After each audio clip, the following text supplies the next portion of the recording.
노트가 쌓여갈수록 뿌듯한 마음도 있지만 한 번쯤 이런 생각이 들어요. 이렇게 써온 나란 사람은 과연 어떤 사람일지, 나에 대해서 타인의 시선으로 객관적으로 정리해서 말해줄 수 있는 사람이 없을까? 하지만 요즘엔 인공지능이 있습니다. 인공지능을 통해서 나를 객관적으로 바라볼 수 있는데요. 인공지능이 나에 대해서 제대로 학습하려면 양질의 데이터가 필요합니다. 그래서 그동안 내가 차곡차곡 쌓아놓은 나의 생각과 감정들을 담은 이 일기장이 매우 중요한 데이터가 될 수 있죠. 오늘은 아날로그 방식의 노트 쓰기와 인공지능을 통해서 어떻게 나를 알아갈 수 있는지 그 방법을 알아볼게요.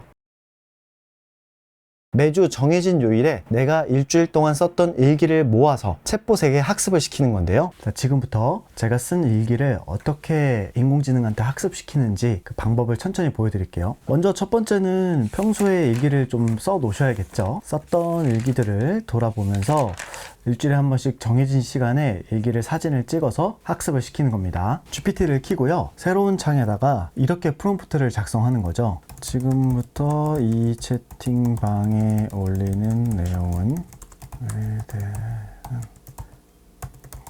학습을 위한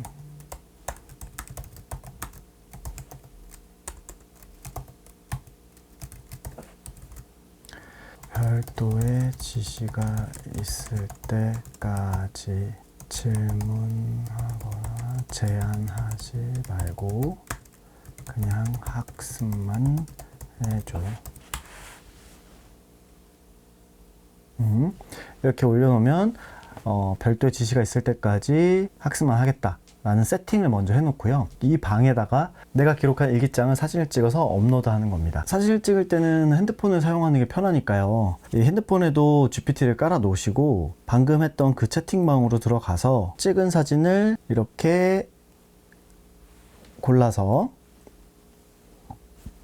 업로드를 해주면 되는 거죠. 추가로 내가 선호하는 거, 나의 취향 등에 대해서도 알려주면 좋겠죠. 이렇게 최소 한 달 정도 지났을 때 나에 대한 데이터를 어느 정도 학습시킨 것 같다 라는 생각이 들었을 때 질문을 던져보는 겁니다. 네가 보기에 나는 어떤 사람 같아? 혹은 나의 고민 같은 것들을 적은 뒤 내가 지금 이 고민을 해결하기 위해서 생각해보면 좋은 질문은 뭘까? 해답을 주는 게 아닌 내가 스스로 생각하고 해결할 수 있도록 좋은 질문을 만들어줘. 지금까지 나의 일기를 봤을 때 너가 보는 나의 장점과 단점은 뭘까? 여기서 중요한 것은 답을 요구하는 게 아니라 질문을 요구하는 겁니다. 그리고 그 질문을 받은 뒤에 다시 노트에 그 질문에 대한 답을 써보는 과정을 겪는 것이죠. 네, 바로 사색하는 시간을 갖는 겁니다. 방금 여러 가지 질문들을 하면서 되게 재밌는 걸 알아냈는데요.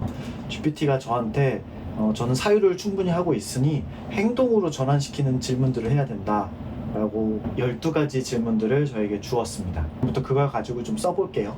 어떠한 결론을 내려야 된다는 강박은 갖지 마시고요. 그저 흘러가는 구름을 바라보듯 내 반대편에 앉아있는 어떤 사람을 바라보듯 편하게 써보세요. 어떤 결론이나 목표나 결과물을 만들어내야 된다는 강박이나 압박감 때문에 스스로를 옥죄기 시작하면 자신의 솔직한 생각이나 감정은 오히려 더 속으로 들어가 버립니다. 그러니 자연스럽게 나올 수 있도록 여유를 가지고 손이 가는 대로 그냥 편하게 써보세요. 키보드로 일기를 쓰면 되는 거 아니냐 라고 물으시는 분도 있을 텐데요. 왜 손으로 쓰는 것이 더 좋은지에 대해 잠깐 짚고 넘어가겠습니다.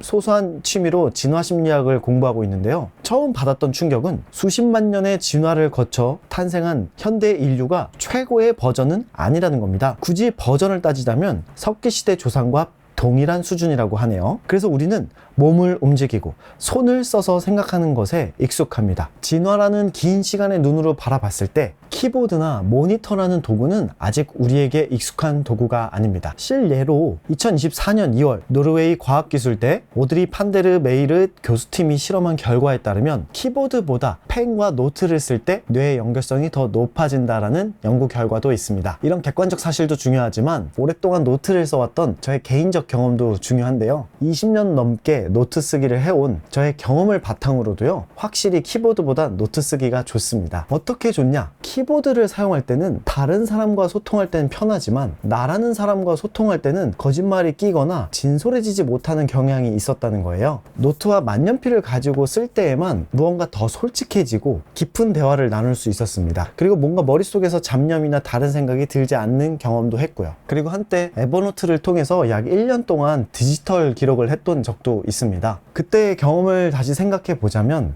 제가 이걸 디지털 파일로 놓지 않고 이렇게 출력했다는 것이 반증하는 게 있습니다. 바로 손에 잡히는 물성이 없기 때문에 내가 기록을 얼만큼 했다라는 걸 알 수도 없고, 두 번째로는 알 수가 없고 계속 디지털로 저장돼 있다 보니까 동기도 약해지고 점점점 안 하게 되는 부분도 있었다는 겁니다. 그리고 세 번째로는 쓴 내용들이 자꾸 휘발되는 듯한 인상을 많이 받았어요. 그래서 이 방식은 결국 2020년 한 해 정도만 쓰고 다시 손글씨로 돌아갔었습니다. 혹시 자신의 생각과 감정을 잘 적어봐야지 라고 결심을 했는데 그것이 잘 안 되는 분들이 있다면 사용하고 있는 도구가 무엇인지 점검해 보시고 교환해 보시는 것도 좋은 방법일 것 같아요. 자, 오늘 영상은 어떠셨나요? 정말 빠르게 변해가고 있는 요즘 세상에서 아직도 이런 노트와 펜에 대해서 이야기한다는 것이 참 느리고 구시대적이라고 생각하시나요? 하지만 우리가 갖고 있는 신체나 정신 구조는 아직도 구시대적이라는 게 진화 심리학의 결론입니다. 그러니 의심하지 마시고 한번 이런 구시대적인 방법에 맞춰서 구시대적인 방식으로 자신의 솔직한 생각과 감정을 적어보시면 어떨까요? 오늘도 여러분의 소중한 하루와 여러분의 기록 생활을 응원하겠습니다. 영상 시청해주셔서 감사합니다.